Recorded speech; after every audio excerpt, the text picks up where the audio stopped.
उत्तर प्रदेश चुनाव से जुड़ी अपडेट सबसे पहले पाने के लिए हमारे चैनल को सब्सक्राइब करें। Many persons are waiting and lot of queries are coming even before announcement of the polls.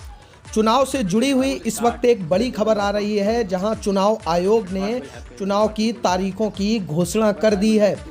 Uttar Pradesh में 25 दिन में 7 फेज में होंगे चुनाव। वहीं 10 फरवरी को पहले फेज का होगा मतदान और 10 मार्च को आएगा रिजल्ट। चुनाव आयोग ने रैली रोड शो पर 15 जनवरी तक रोक लगा दी है।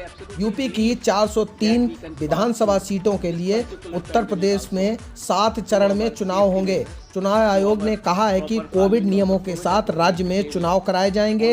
यूपी में पहले चरण के लिए 14 जनवरी को नोटिफिकेशन जारी होगा। 10 फरवरी को वोट डाले जाएंगे। 5 मार्च को आखिरी चरण में वोट डाले जाएंगे। 10 मार्च को रिजल्ट आएगा। वहीं चुनाव आयोग ने 15 जनवरी तक सभी तरह की रैली, सभाओं और रोड शो पर रोक लगा दी है। इस तरह यूपी में चुनाव 25 दिन में संपन्न हो जाएंगे। अब हम आपको बताएंगे उत्तर प्रदेश में कौन से फेज में किस तारीख को होगा मतदान। चुनाव आयोग के अनुसार पहला फेज 10 फरवरी को, दूसरा फेज 14 फरवरी को, तीसरा फेज 20 फरवरी को, चौथा फेज 23 फरवरी को, पांचवा फेज 27 फरवरी को, छठा फेज 3 मार्च को और सातवां फेज 5 मार्च को होगा। और चुनाव के परिणाम नतीजे 10 मार्च को सबके सामने आएंगे। यकीन होना चाहिए। अब हम बात करेंगे चुनाव आयोग के प्रेस कॉन्फ्रेंस की कुछ बड़ी बातें। चुनाव आयोग ने कहा है कि 15 जनवरी के बाद जिला प्रशासन की अनुमति के बाद ही नेता रैली और सभा कर सकेंगे। 15 जनवरी तक नुक्कड़ सभा पर रोक, जीत के बाद भी कोई रोड शो नहीं कर सकेंगे। किसी भी तरह की पद यात्रा, साइकिल यात्रा और रोड शो भी नहीं कर सकते हैं। यूपी में 90% लोगों को वैक्सीन लग चुकी है। डोर टू डोर कैंपेन में सिर्फ 5 लोगों को ही इजाज़त मिलेगी। चुनाव में फ्रंट लाइन वर्कर्स को बूस्टर डोज लगाई जाएगी। 80 वर्ष से अधिक उम्र के वरिष्ठ नागरिकों, दिव्यांगों और कोविड-19 पॉजिटिव व्यक्ति पोस्टल बैलेट से मतदान कर सकते हैं। आपराधिक आरोप वाले उम्मीदवारों की जानकारी पार्टियों को चुनाव आयोग को देनी होगी। प्रत्याशियों के लिए चुनाव खर्च के लिए 40 लाख रुपए कर दी गई है। हर बूथ पर मास्क और सैनिटाइजर की व्यवस्था की जाएगी। बूथ पर पोस्टर, बैलेट और व्हील चेयर की भी व्यवस्था की जाएगी। राजनीतिक दलों के लिए सुविधा ऐप बनाया गया है। इसके जरिए वे कहीं से भी कोई भी शिकायत कर सकते हैं। इलेक्शन कमिश्नर ने कहा कि समय पर चुनाव कराना हमारी जिम्मेदारी है। कोरोना में सुरक्षित चुनाव कराने के लिए आयोग पूरी तरह तैयार है। इसके लिए 5 राज्यों में पहले से चुनावी तैयारियों की समीक्षा की गई है।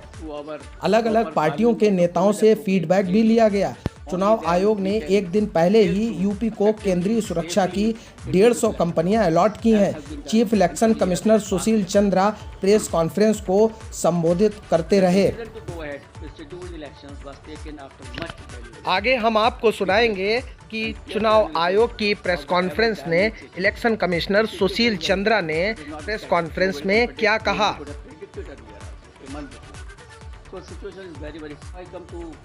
COVID protocols and COVID safe elections, I think, for which many persons are waiting and lot of queries are coming even before announcement of the polls. I will start that there were a lot of queries on this issue, that what will happen, what is going to happen. But I would like to start with a very couplet. यकीन हो तो कोई रास्ता निकलता है, हवा की ओट भी लेकर चिराग जलता है। So therefore यकीन होना चाहिए। We should have a yaqeen, we should have a faith, we should have a absolutely belief that we can pass through this particular pandemic also through our safety measures, through our proper following of the COVID appropriate behavior. Only then we can sail through effectively, safely into this election process, as has been done in earlier past elections also. The decision to go ahead with scheduled elections was taken after much deliberation, discussion and careful analysis of the ever dynamic situation. The situation is very dynamic. It is not static. Nobody can predict. Nobody could have predicted earlier also, a month before. So the situation is very